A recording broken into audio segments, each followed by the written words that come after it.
사도행전 10장 34절에서 48절 베드로가 입을 열어 말하되 내가 참으로 하나님은 사람의 외모를 보지 아니하시고 이 베드로와 고넬료의 만남이 4일간 묵상을 하게 되는데 오늘 3일째입니다. 내일 가야 이제 그게 확실히 이방인에게 복음을 전하라 하는 메시지였구나 그렇게 깨닫게 되고 선포하게 됩니다. 어떻게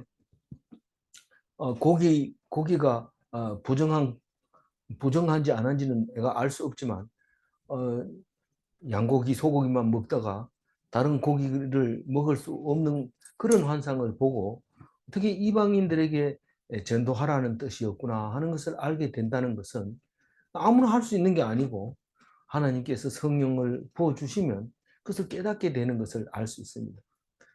사도행전에서 누가가 이 베드로의 이 일을 쓴 것은 사실상 사도 바울의 기록을 하기 위해서 그 전에 사도 바울의 사도행전을 말하기 전에 이 12제자의 수제자인 베드로의 입을 통하여 이방인에게 복음을 전파해야 되겠다, 하여야 한다, 해라 하는 그 명령을 미리 말함으로써 사도 바울의 하는 일들이 전부 성경에 의해서 만들어졌다는 것을 말하려고 누가는 그렇게 순서대로 말하고 있는 겁니다.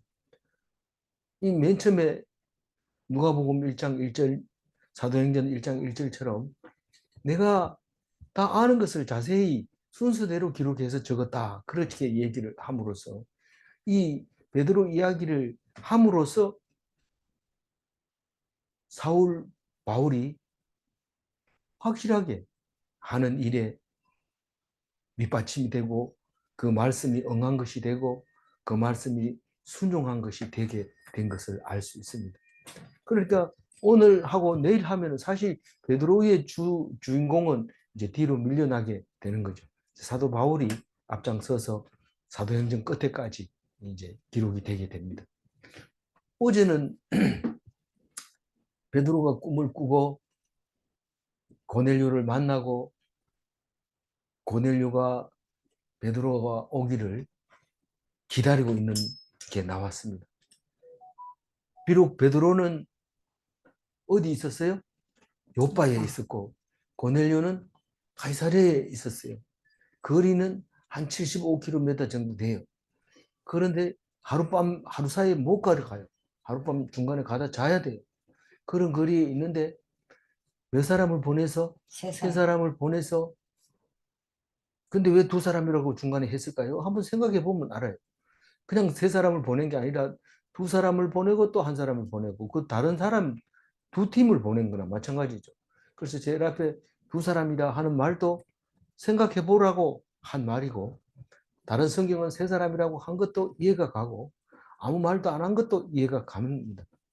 그러나 그거는 우리가 성경의 기본 원리처럼 생각나게 하는 것이지 그게 우리에게 구원과 관계 있는 것은 아니다.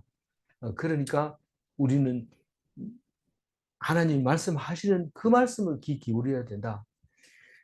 그렇게 먼 길을 몇 사람을 데리고 갔어요? 6사람. 요바에서 6명을 데리고 그렇게 9명하고 10명이 가죠. 본인하고 이렇게 가는데 가니까 몇 명이 있었어요? 많은 사람이 있었어요. 다시 말해서 집회할 만큼 큰 많은 사람들이 모여 있어서 이제 집회가 시작이 됐는데 아주 성공적으로 오늘 베드로가 성령 집회를 한 것을 볼 수 있습니다. 우리는 부흥회를 열 때마다 성령 대부흥회 그래서 가면 성령 받고 방언 받고 오는데 너 부흥회 갔더니 방언 받고 왔나? 뭐 이렇게 물어보기도 하고 그렇게 합니다. 근데 지금 방언이라는 말을 오늘도 쓰고 있지만 자세히 읽어봐야 돼. 이 방언이 무슨 뜻인지 알아야지. 뭐 성령 안 받은 사람은 방언 못하는 성령 안 받으면 방언 못하죠. 그건 맞는데 꼭 성령 받으면 방언을 받아야 되느냐? 그건 아니라는 것을 알게 됩니다. 오늘 베드로가 입을 열어 말하되, 이 말은 이제 설교의 시작이라는 겁니다. 원래는 이게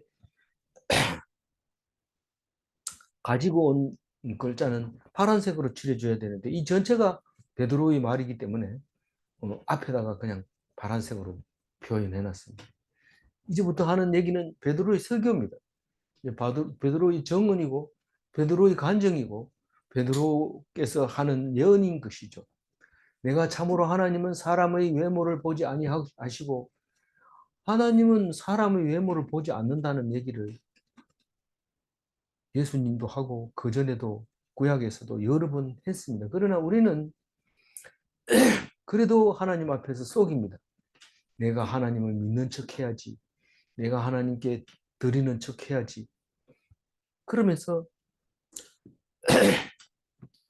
다 드리지 못하고 다 봉사하지 못하고 성실하다고 생각하고 그렇게 하는데 나도 쏟고 다른 사람도 쏟고 다 쏟습니다. 남들이 다 그렇게 믿으니까 나도 그런 줄 알고 얘기하는데 하나님은 이놈 이렇게 하죠. 정신 차리고 있어야 돼요. 35절 읽어봅니다. 각 나라 중 하나님을 경외하며 의를 행하는 사람은 다 받은 줄 깨달았도다.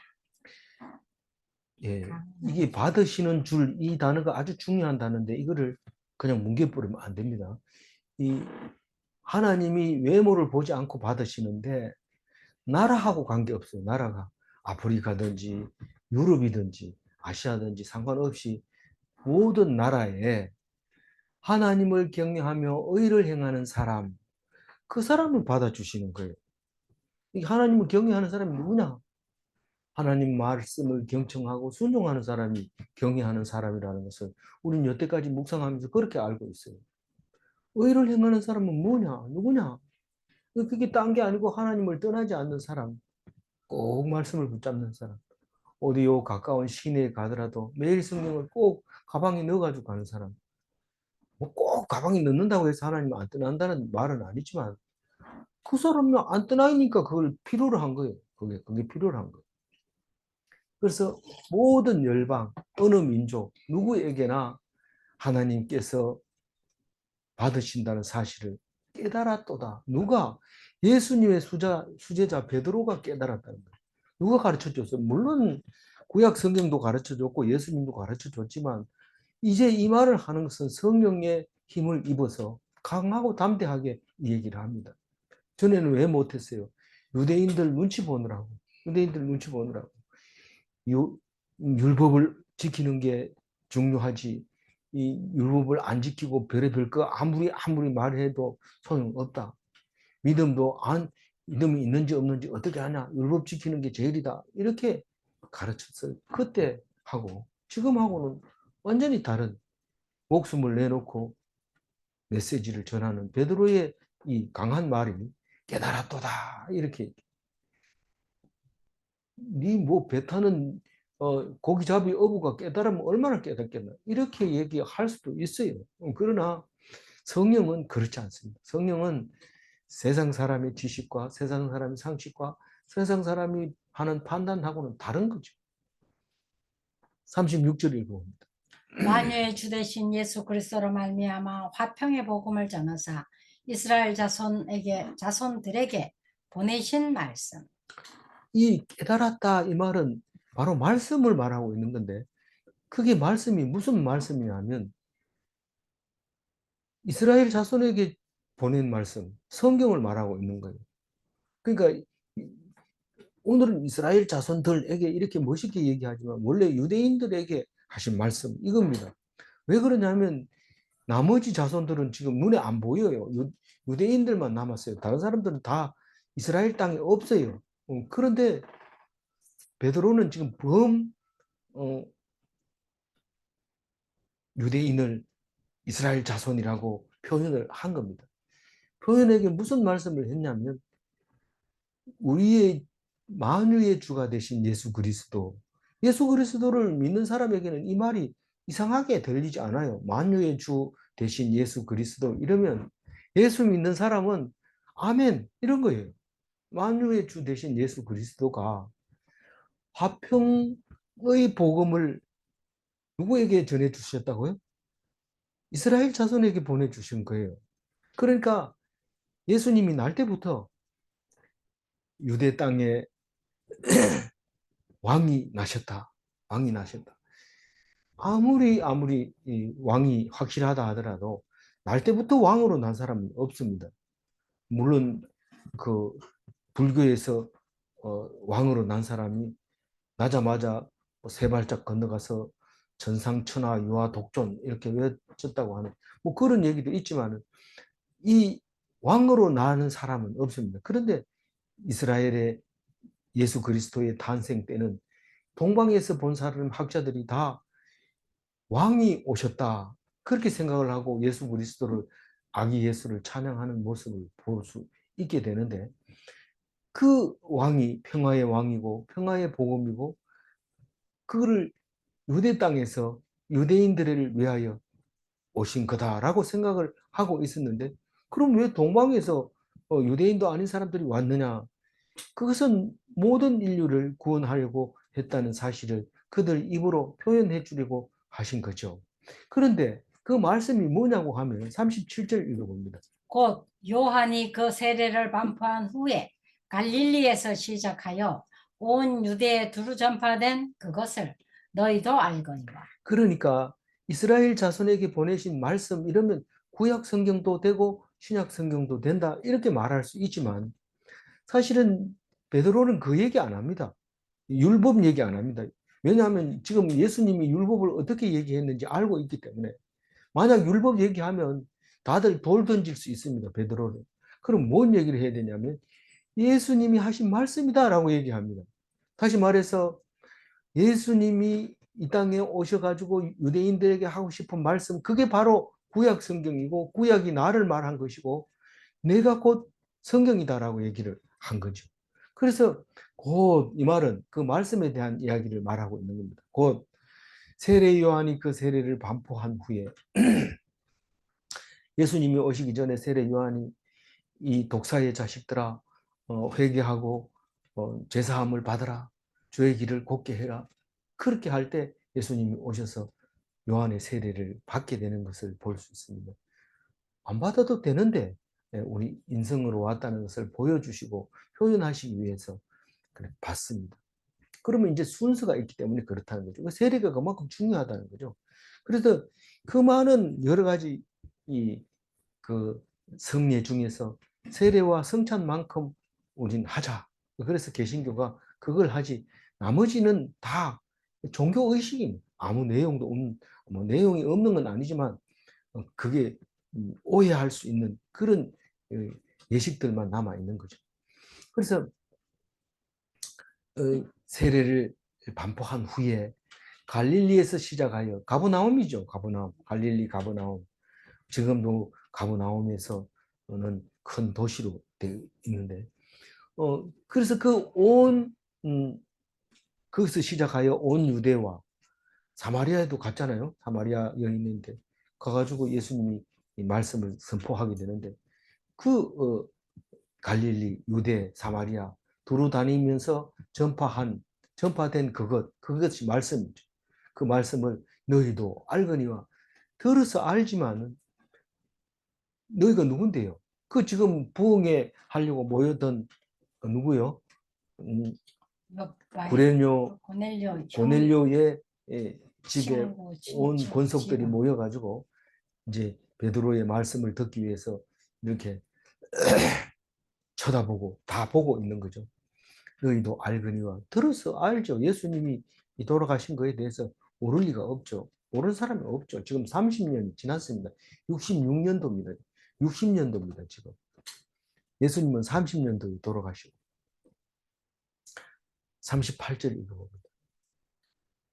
하나님이 나사렛 예수에게 성령과 능력을 기름 붓듯 하셨음에 그가 두루 다니시며 선한 일을 행하시고 마귀에게 눌린 모든 사람을 고치셨으니 이는 하나님이 함께 하셨습니다.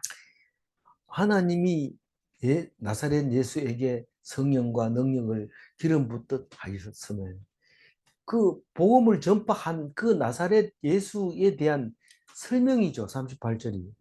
나사렛 예수는 성령이 충만했고 능력이 충만했고 또 선한 일을 행하시며 선한 일은 뭐 엄청 많지만은 뭐 우리가 알고 있는 선한 일은 하나님과 동행하는 그걸 말하는 거죠.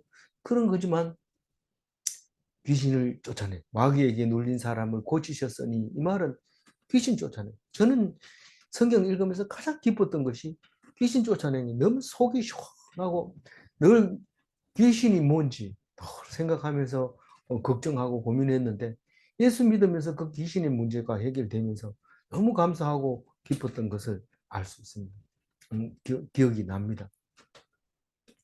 그렇게 한 것은 뭐 하기 때문에? 하나님이 함께 했기 때문에 성령이 임했고 능력이 기름 붓듯 했던 그 예수님이 그 말씀을 유대인들에게 갈릴리에서부터 전파했다. 그 얘기가 38절까지 이야기입니다.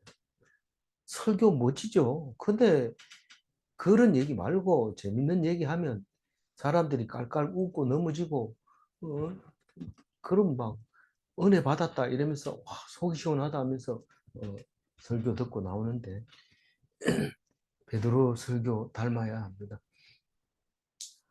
39절 읽어봅니다. 우리는 유대인의 땅과 예루살렘에서 그가 행하신 모든 일의 증인이라. 그들이 나무에 달아 죽였으나. 우리는 이게 중요하죠. 우리는 누굴까요? 진짜. 12사도, 또 성도, 또 형제들, 제자들, 여러 가지로 표현하는 이 우리들은 정인이라는 정인. 뭔 정인이냐? 유대 땅과 예루살렘에 사는 예루살렘에서 그가 행하신 것, 갈릴리도 했다면요. 갈릴리도 했죠. 그러나 지금 얘기하고 싶은 것은 유대 땅과 예루살렘에서 행한 그 모든 일을 에 대한 정인으로서 내가 얘기하고 싶어서 하는 말입니다. 예루살렘에서 예수가 행한 모든 일이 뭡니까? 나무에 달려 죽는 일이죠. 그들이 나무에 달아 죽었으니 예수 그리스도를 누가 유대인과 예루살렘 사람들이 나무에 달아 어디에? 십자가에 달아 죽였으나 사형시켰으나 그 우리가 정인이에요. 그렇게 아니라 그러면 죽여라. 너희들이 그거 아니라 하는 거 보니까 나 죽이고 싶은 모양인데 너 죽여라. 나도 예수님처럼 죽겠다. 그런 말로 지금 하고 있는 겁니다. 그 얘기 유대인들이 하라 했어요? 하지 마라 했어요? 하지 마라. 예수 이름으로 절대 이런 얘기하면 난리가 납니다. 근데 목숨 걸고 합니다. 지금 40절 읽어봅니다. 하나님이 사흘 만에 다시 살리사 나타내시되. 사흘 만에 다시 살리사 나타내시되 다른 말로 죽은 자 가운데서 살아나셔서 41절 모든 백성에게 하신 것이 아니요 오직 미리 택하신 정인 곧 죽은 자 가운데서 부활하신 후 그를 모시고 음식을 먹은 우리에게 하신 것이라. 뭘 하셨다는 거예요? 뭘 부활하신 후에 그렇죠. 나타내신 것은 다시 나타내는 것은 모든 백성에게 한 게 아니고 우리에게만 했다는 거예요. 우리에게만. 그러니까 우리가 함부로 다니면서 얘기하면 미친 사람 소리 듣고 이단이라는 소리 듣고 우리를 보고 혼낸다는 거죠. 그러니까 우리라는 단어가 분명하게 이야기하고 있습니다. 그럼 우리를 정인 삼으려고 우리한테만 보인 겁니다. 왜 좀 다 보여주고 그럼 더 좋지. 왜 그냥 몇 명 안 되는 사람 보여가지고 그렇게 고생 당하게 해요. 그게 가치 있는 거예요. 그게 가치 있는 거. 우리가 지금 다 알고 있다고 해서 그 가치 있는 게 보이는 것은 진짜 가치 없는 거예요. 보이는 것은 진짜 가치 없는 거예요. 일시적으로 있다가 사라지는 것만 우리가 보고 있는 거예요. 그걸 말하고 싶은데 그걸 못 알아듣는 것은 믿음의 눈이 안 열린 거죠. 그래서 오직 누구에게? 택하신 자에게. 언제 택했어요? 미리 벌써 그 사람 택해가지고 뭐 하려고요? 예수님이 그렇게 너희들이 죽였고 죽은 자 가운데서 살아났고 그걸 우리에게 보여준 것은 증인 삼으려고 보내주셨다는 것. 우리를 택해 주셨다는 것. 다시 말하면 죽은 자 가운데서 부활하신 후에 그를 모시고 음식 먹은 우리에게 하신 것이다. 이게 언제 때입니까? 부활하고 난 다음에 갈릴리 바다에서 얘들아 고기가 있느냐 이래가지고 고기 잡아가지고 숫자 세보고 153마리 잡아가지고 고기 구워 먹고 그때 얘기입니다. 그때 요한의 아들 시몬아 네가 나를 사랑하느냐 그 얘기하는 거. 그렇게 사람들 갈릴리 바닷가에서 예수님과 만나가지고 하던 그 부활하신 그 예수님을 지금 베드로가 얘기하고 있는 겁니다. 우리에게 했다. 우리에게. 사실은요. 40일 동안 우리에게 보여서 500명에게 보여주시면서 12사대뿐만 아니라 야고보 동생 야고보, 예수님 동생 야고보에도 보여주고 또 마지막으로는 누구에게? 사도 바울. 바울에게 보여줬던. 근데 베드로는 뭐 딴 사람 뭐 잘 모르고 딴 사람 잘 모르고 우리에게 보여주셨다. 그땐 열두 사도만 있었다고 봐야 되죠. 어쨌거나 그렇게 보여준 것은 우리가 정인이라는 뜻이다. 42절 읽어봅니다. 우리에게 명하사 백성에게 전도하되 하나님이 살아있는 자와 죽은 자의 재판장으로 정하신 자가 곧 이 사람인 것을 증언하게 하셨고 하나님이 산 자와 죽은 자를 심판하러 오실 텐데 하나님이 산 자와 죽은 자를 또 심판하러 오실 그분이 있는데 그분 이름이 뭐라고요? 예수님. 예수님인데 예수님이 산 자와 죽은 자라 오실 이로 누가 정해줬어요? 하나님. 하나님이 정해줬다 그 말입니다. 좀 어렵지요. 그래서 베드로 설교를 들으면 무슨 말인지 모르겠다 이렇게 하면 안 들릴 수 있어요. 안 들릴 수. 근데 못 들을 게 없어요. 못 들을 게 없어요. 이 뒤에 이제 나오지만 마음을 열면 다 들려요. 근데 마음을 닫으면 베드로보다 설교를 잘해도 그게 뼈가 없어가지고 설교는 잘 듣고 속은 후련한데 가면 아무것도 없어요. 근데 어떤 사람 설교는 뭔 얘기했는지 모르는데 성경만 자꾸 읽는 것 같은데 참 진짜 성경 안 들었으면 큰일 날 뻔했다 이런 생각을 하게 돼요. 이게 무슨 말이냐면 우리에게 명하사 백성에게 전도하되 우리는 그러니까 부활하신 제자. 예수님을 본 사람은 뭘 전도해야 되냐면 백성들에게 산 하나님의 자와 산. 죽은 자를 심판하러 오시는 예수님에 대해서 선포를 해야 되는데 그것을 하나님이 정해 주셨다는 겁니다. 곧 이 사람인 것을 증명하게 하셨고 하나님이 예수님이 산 자와 죽은 자를 심판하러 올 사람이다라고 정해 주셨다는 것이 그 예수님이라는 것을 했는데 문장을 좀 똑바로 써봐라. 그게 좀 잘 안 들린다. 우리 막내딸 같은 경우에는 문장을 좀 짧게 하세요. 그 길게 하면 못 알아들어요. 그래서 문자 보낼 때 짧게 하래요. 길게 하면 안 읽고 또 어렵대요. 그래서 짧게 해서 자꾸 잘라가지고 이렇게 보냅니다. 그러면 그래도 안 읽죠. 근데 하라는 대로 이제 짧게 해서 보냅니다. 이 길게 이렇게 수식어를 길게 하면 좀 읽기가 어렵습니다. 근데 다 알아듣는다고 밑에 나와요. 43절 읽어요. 그에 대하여 모든 선지자도 증언하되 그를 믿는 사람들이 다 그의 이름을 힘입어 죄 사함을 받는다 하였느니라. 앞으로 오실 사람이 있는데 예수인지 뭔지 그거는 모르지만 하여튼 그 올 메시아 그리스도가 있는데 그 그리스도가 오면은 믿는 사람은 다 산다. 내가 시온에 한 돌을 두노니 그를 믿는 자는 핍절지 아니하고 그걸 믿지 않는 자는 넘어지게 하는 돌이 될 것이다. 이렇게 얘기를 할 때 유대인들 믿지 않는 사람은 바리새인들은 걸려 넘어져서 예수님을 주로 알지 못하고 십자가에 못 박는 죄인 돼버린 거죠. 이제 그거를 모든 선지자가 말했다는 거예요. 모든 선지자가. 그러니까 구약 선지서는 전부 다 예수님에 대해서 말했고 제일 마지막으로 누가 얘기했어요? 누가 해야겠어요? 제일 마지막으로 세례 요한. 세례 요한이 예수님을 말한 거. 그 더 이상은 이제 그 예언할 필요가 없어요. 그런데 지금 있는 선지자나 앞으로 올 선지자는 예수님이 다시 올 예수님을 선포하는 거죠. 똑같은 선지자라도 그 전에 예수님 오시기 전에는 다 예수님 오시는 것에 대해서 선포했다. 그게 분홍색 글씨가 그 얘기잖아요. 그를 믿는 사람들이 다 그의 이름을 힘입어 죄사함을 받는다 하였느니라. 아니, 세례를 어떤 사람에게 세례를 줘요? 회개하고 죄사함을 받으면 세례를 주잖아요. 예? 예. 우리는 회개하고. 그리고 세례를 받으면 성령 세례를 받을 수 있다고 얘기했잖아요. 그렇잖아요. 그런데 회개한다고 해가지고 제사함을 받을 수 있는 이름은 없습니다. 예수님 말고. 아이고 내가 잘못해서 발등을 찍고 싶어. 그래도 그 사람의 죄는 그대로 있어요. 그러나 예수 이름으로 예수님이 우리를 이 죄를 위해서 돌아가신 것을 압니다. 죄사함 받도록 해주세요. 그러면 죄사함 받는 겁니다. 그래. 십자가를 보여주면서 내가 너 죄 때문에 죽었다 하는 얘기를 함으로써 죄사함을 받게 되는 겁니다.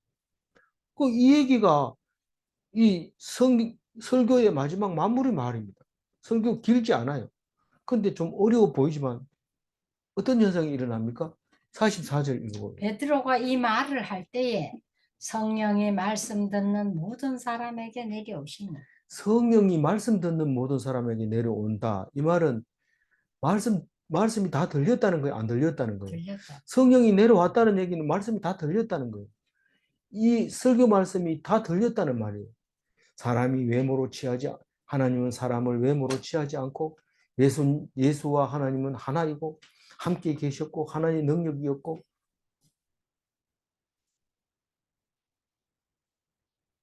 그 하나님이 그 예수님이었고 예수의 정인들로 우리를 삼아주셨다. 설교가 들리면 성령이 강림한 거고 다시 말해서 외국인도 알아들어요. 성령이 강림했기 때문에 알아들어요. 그리고 방언으로 말해도 알아들어요. 45절 읽어봅니다. 베드로와 함께 온 할례 받은 신자들이 이방인들에게도 성령 부어 주심으로 말미암아 놀라니. 베드로와 함께 어디에서 온? 요바에서 온 몇 명? 6명. 6명은 무슨 사람? 할례 받은 사람. 무슨 할례 받은 사람?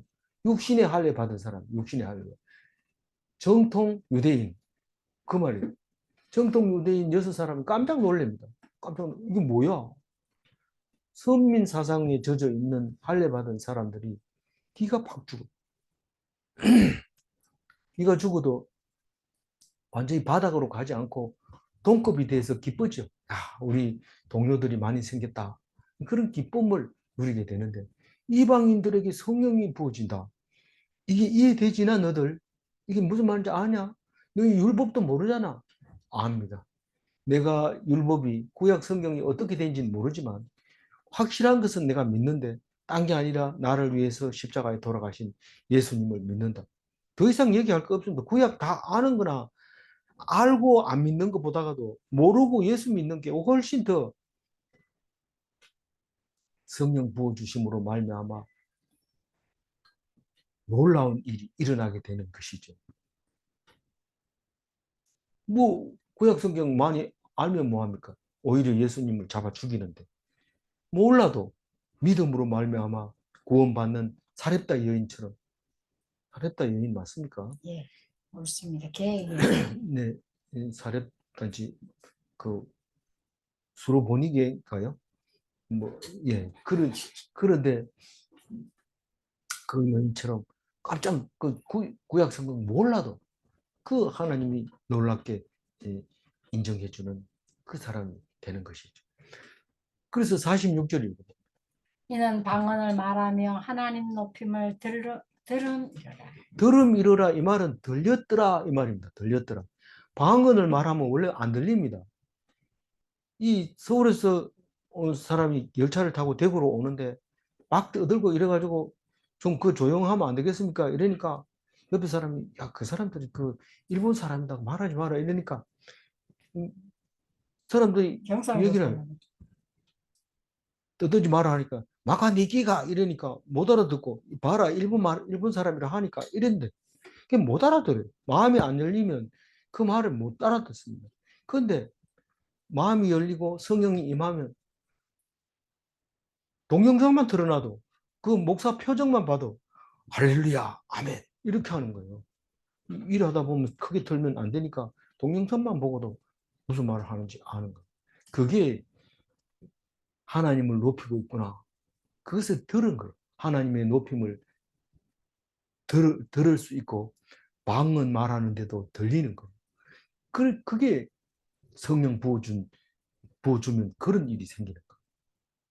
그래서 이거를 오순절날 일어난 일을 기록을 해놓으니까 이 방언을 알아듣는다는 게 뭐야? 이 온 세계에서 왔는데 이 사람들이 그러면 사도들 숫자 다 따져봐야 온 나라의 숫자보다도 적은데 그걸 가지고 사람들이 다 알아들었단 말이야. 알아듣는 거야. 성령의 능력이죠, 그게. 놀라운 성령의 능력입니다. 희한하죠? 우리가 캐나다 캐나다 여행이 아니고 캐나다 갔을 때 예수 믿는다 이러면 바로 꺼나는 법입니다. 형제요. 이러면서 교회 갑시다. 교회 갑니다. 우리가 그 사람하고 얼마나, 우리 한국 사람하고 이렇게 함부로 꺼나놨다면 귀샤대게 얻어 맞습니다.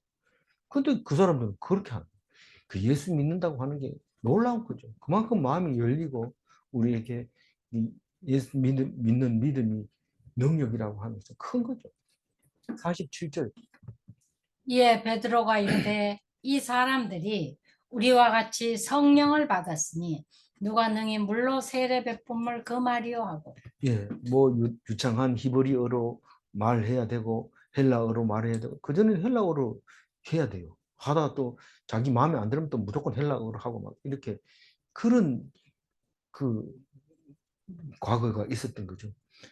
근데 그렇게 함으로도 많은 사람들이 알아듣고 할렐루야, 아멘, 우리 주 예수여 어서 오시옵소서. 막 그렇게 하는 걸 보고 이거 세례 안 주면 안 되겠다. 세례 줘야 돼. 48절 마지막 절 읽었죠. 명하여 예수 그리스도의 이름으로 세례를 베풀라 하니라. 그들이 베드로에게 며칠 더 머물기를 청하니라. 그래서 뭐 같이 따라가는 그, 그 히브리인 유대인들이 가서 그 많은 사람들에게 그 세례를 베풀었던 것 같아요. 뭐 숫자에 대해서 얘기는 하지 않습니다만은 예수 그리스도 이름으로 세례를 베풀었다는 그 있는 사람 다 베풀었다는 것은 성공적인 베드로의 부흥이었다 하는 것입니다. 첫 번째 집회가 성공적으로 이루어졌던 거죠. 베드로는. 그리고 그 이후에 집회에 대해서는 누군가가 따라다니면서 기록하지 않았지만 하나님께서 안 적어도 된다. 괜히 성도들 힘만 드는데 읽기 힘든데 적지 마라. 그래서 안 적은지 모르지만 베드로는 유대인들의 전승에 의하면 로마에서 예수님처럼 십자가에 달려 죽이려고 하니까 내가 어떻게 예수님처럼 똑바로 서서 죽느냐. 나는 그렇게 못 죽겠다. 그래? 그러면서 십자가를 거꾸로 해가지고 매달려 죽였다는 그런 말씀을 우리가 기억하고 있습니다. 베드로도 설교 잘했습니다. 집회도 잘했습니다. 그들이 베드로에게 며칠 더 머물기를 청하니 성령이 충만하면 계속 하고 싶어요. 계속. 그건 너무 성령이 풀려나는 게 너무 아쉬워. 그래서 좀 더 오래 있으면 안 되겠어요. 그래. 그런데 베드로가 대답했는지 안 했는지 몰라요. 그죠? 더 있었는지 안. 근데 이 비슷한 게 있는데 사도 바울은 1차 전도 여행을 마치고 2차 전도 여행 갔다 돌아오는 길에 에베소는 1차 전도 여행을 가보지도 못하고 2차 전도 여행 갔다가 돌아오는 길에 에베소에 잠시 들립니다. 들렸는데 딴 사람들은 그 부둣가에 놔두고 배 타는데 놔두고 밤에 잠깐 가가지고 장로들 모아놓고 설교를 하는 바람에 거기가 막 부흥이 막 일어났어요. 그래서 못 가라 그래요. 바울 보고 안 가면 안 되겠나? 바울은 지금 바쁘거든요. 하나님이 원하시면 다시 오리라. 그리고 배를 타고 옵니다, 그냥. 왔는데 3차 전도 여행 때 에베소에서 오랫동안 두란노 서원을 하면서 제대로 가르치죠. 그때 그 브리스길라와 아굴라도 그 와서 함께 합니다. 그리고 이제 고린도로 가가지고 다시 돌아오는 3차 전도 여행을 마치게 됩니다. 머물고 싶은 순간, 그게 딴 게 아니고 성령이 임한. 누구에게나 그런 순간이 있을 거예요. 성령 충만한 순간. 오늘 그 날을 기억하면서 우리는 좋은 것만 생각합시다. 살아가면서 이제 사한 날보다는 죽은 날이, 이건 너무 죽을 날이 얼마 안 남았다. 그 얘기를 너무 강조하다 보니까 사한 날보다 죽은 날이 짧다 이랬는데 당연히 짧죠. 이제는 짧은데 어쨌든 그 짧은 기간 동안에 손실 없이 살려면 좀 머물고 싶은 순간도 있어야 안 되겠어요.